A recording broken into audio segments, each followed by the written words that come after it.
mon souffle, souffle. Chers bien-aimés en Dieu, chères sœurs et frères, bienvenue à la 107e édition de l'instant biblique de l'Église protestante unie de la Somme. Je m'appelle Ludov Pilitsios. Nous réfléchissons aujourd'hui sur un texte qui se trouve au Ancien Testament, au début du livre de Jérémie. Un des versets a été proposé le 2 février comme texte de réflexion dans les textes et paroles 2023 et cela m'a motivé à choisir ce texte. Ésaïe, Jérémie et Ézéchiel se trouvent avec les petits prophètes dans la Bible, dans l'ensemble des livres des prophètes dans l'Ancien Testament. La série des livres commence avec Isaïe. Tout de suite après vient Jérémie qui nous intéresse aujourd'hui. Livre des prophètes. Les prophètes avaient pour mission de parler au nom de Dieu. Nous voyons alors les dilemmes récurrents dans ce texte. Comment puis-je savoir que je parle au nom de Dieu et puisse-je le faire? Examinons-nous le texte de Jérémie. Je vous propose de lire avec vous le début de ce livre, donc Jérémie, chapitre 1, les versets 1 à 10. Parole de Jérémie, fils de Hilkia, l'un des sacrificateurs de Anathoth, dans le pays de Benjamin. La parole de l'Éternel lui fut adressée au temps de Josias, fils d'Amon, roi de Juda, la 13e année de son règne, et au temps de Joachim, fils de Josias, roi de Juda, jusqu'à la fin de la 11e année de Sédéchias, fils de Josias, roi de Juda, jusqu'à l'époque où Jérusalem fut emmenée en captivité au 5e mois. La parole de l'Éternel me fut adressée en ces mots. Avant que je t'eusse formé dans le ventre de ta mère, je te connaissais, et avant que tu fusses sorti de son sein, je t'avais consacré, je t'avais établi prophète des nations. Je répondis, « Ah, Seigneur éternel, voici, je ne sais point parler, car je suis un enfant. » Et l'Éternel me dit, « Ne dis pas, je suis un enfant, car tu iras vers tous ceux auprès de qui je t'enverrai, et tu diras tout ce que je te ordonnerai. Ne les crains point, car je suis avec toi pour te délivrer, dit l'Éternel. » Puis l'Éternel entendit sa main et toucha à ma bouche. Et l'Éternel me dit, « Voici, je mets mes paroles dans ta bouche.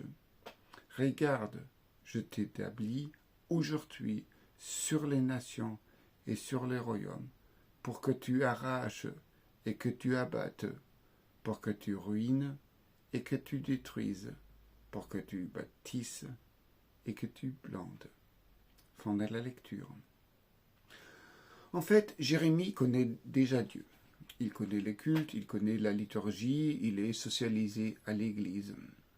Il est, comme cela est présenté, le fils de Hilkia, du sacerdoce de Anathoth. Il y a donc aucune raison pour qu'il ne répond pas à l'appel de la prophétie, à la proclamation de la parole de Dieu. Pourtant, il hésite. Est-ce qu'il est parce que le poids qui pèse ainsi sur lui est trop important? Le livre est daté de 645 à environ, soit une bonne centaine d'années après Isaïe. un grand prophète, donc il n'était pas évident de pouvoir suivre ses pas. C'est ainsi que Jérémie se défend. C'est vraiment nécessaire? Il dit, je suis trop jeune. En plus, je ne sais pas parler. Il est intéressant d'assister au dialogue qui suit. Dieu insiste d'avoir toujours accompagné Jérémie depuis le ventre de sa mère et qu'il venait déjà de le désigner comme prophète. Il n'accepte pas l'argument selon lequel il soit trop jeune ou il soit incapable de parler. Pourquoi? Parce que Dieu fait remarquer qu'il va lui accompagner partout où il va, quel que soit celui qui s'oppose. C'est précisément la question du témoignage dans la vie quotidienne que nous avons tendance à éviter, à répondre, parce que nous disent que nous sommes trop jeunes, trop vieux, ne pas assez éloquents, ne pas expérimentés, etc. Mais Dieu répond à sa façon, car il ne décide pas simplement que Jérémie doit, malgré tout, devenir prophète. Non. Tout d'abord, il est sanctifié. Il nous donne un signe clair et promet de lui accompagner. Nous devrions, nous aussi, garder cela à l'esprit. Dieu bénit, promet et accompagne. Laissons-nous terminer cette réflexion avec la prière. Seigneur, fais-nous reconnaître quand tu veux nous envoyer. Fais-nous voir ce que tu nous attends de nous, afin que nous puissions ouvrir notre cœur et notre esprit et t'écouter. Nous sommes doués pour trouver des raisons pour lesquelles nous ne pensons pas pouvoir te suivre, mais aide-nous à ne pas rester muets, mais à être motivés pour proclamer ta parole, pour partager ta vérité. C'est justement en ce temps si triste, avec des nouvelles si peu réjouissantes, d'année en année, que nous avons besoin de ceux qui annoncent la parole de Dieu, qui en témoignent et qui le transmettent, car nous te remercierons, Dieu, de bénir, de promettre et d'accompagner. Au nom de Jésus, Amen. Avant de nous séparer, on va chanter le chant 4705 dans l'Alléluia. Confie à Dieu ta route.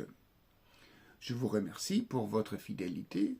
Rendez-vous la semaine prochaine pour la 68e édition. Que Dieu vous bénisse. Au revoir.